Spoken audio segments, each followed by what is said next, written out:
Sa likod ng bawat ngiti ay may kwento ng sakit at sa bawat luha ay may pag-asang sumisibol.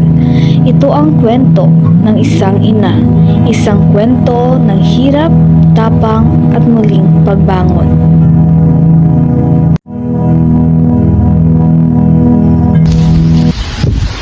Ako po si Jendy Palagine, 57 years old.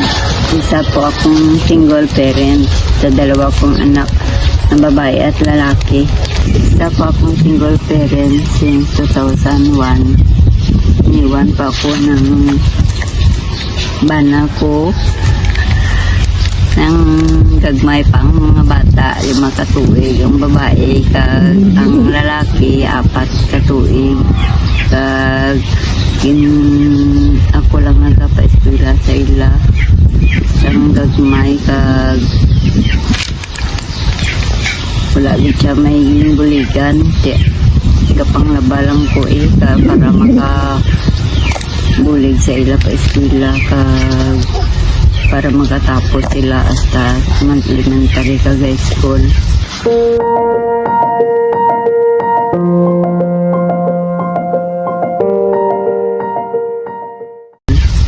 Ano po ba ang pangarap ninyo noon sa inyong pamilya? Ang pangarap ko sa aming pamilya, mag-updanay kami pero mas masadya kag wala kami isang sakit na ginabatya kag mag-updanay kami kundi kami maglakad kag kung ako na iyambal sila nga para wala sila sang sakit kag healthy kami nga tatlo kag malipayon sa amon pag-updanay sa amon nga pagpangabuhi bisan wala sila tatay lang ako iyambal sa ila nga magtarong sila sa ila pag-eskwela para pagdako nila lipay man sila nga makapagita sila obra. Ano po ba ang pinakamalaking pagsubok ang naranasan nyo noon?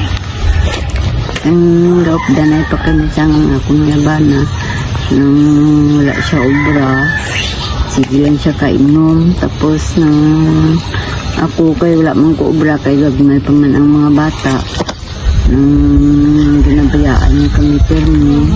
Tapos nang kung magpuli siya bug, tapos kapangabay siya lapang kulata. Tapos nang ang mga bata sinalan niya kakakikan. Tapos nang alag ko na ang mga bata nang ginabayaan ko lang sa ako na nagulang. Tapos mangita ko obra para makakwarta kag makapakaon sa ila. Sang gagmay sila ginapokban sila sang imbis niya sa ako ni Aki sa mga bata ano na ang rason niya akigan niya ang mga bata dapat mapamunong na siya hindi siya mga akig kay kalain man na nga pangakigan ng mga bata palahubog man abis siya. Isang liniyaan niya kami ang gawa ko kabata. Ako na lang nagpangita sa obra para makakaon sila. Tapos nangita na lang ko obra kaya para makapakaon sa ila para mathatag man sa ilang basta vlog kung kaisa panglimpyo man ko sa palibot balay para makakwarta kag mahatag ko sa ilang mayong pagkaon. Kung kisabi wala ko sang obra tapos wala ko ipakaon sa ilati nang pangita lang ko sang ako na obrahon para makakwarta man ko kagi hatag sila ang mayo nga pagkaon, tapos kung kaisa ga ng kalo ng may nagkambal man sa ako na ako lang ako lang nanay nga padako sa ila kay wala na sila tatay. Ano po ang pinakamalaking pagbabago sa buhay ninyo noon kumpara ngayon?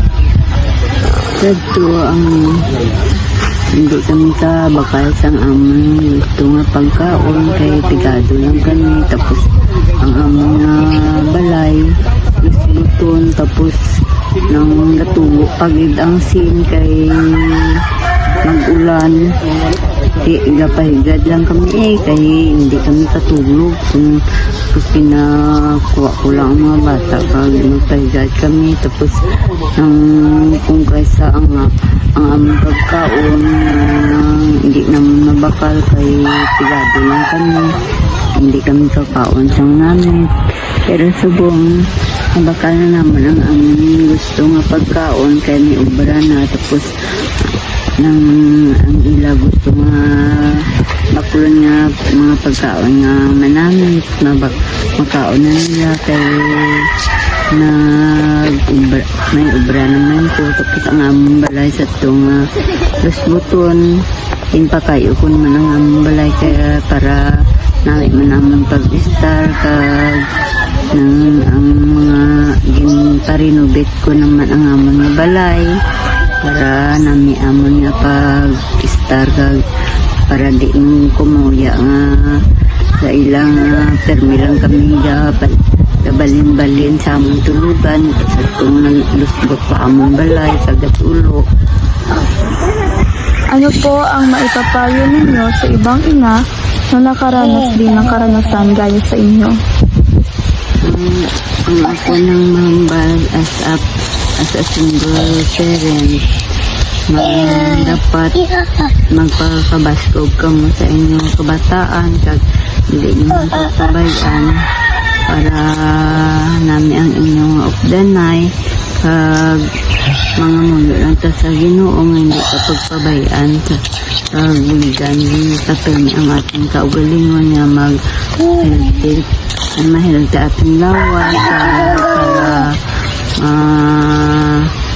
hindi natin mapabayaan ating ang inyong mga bata para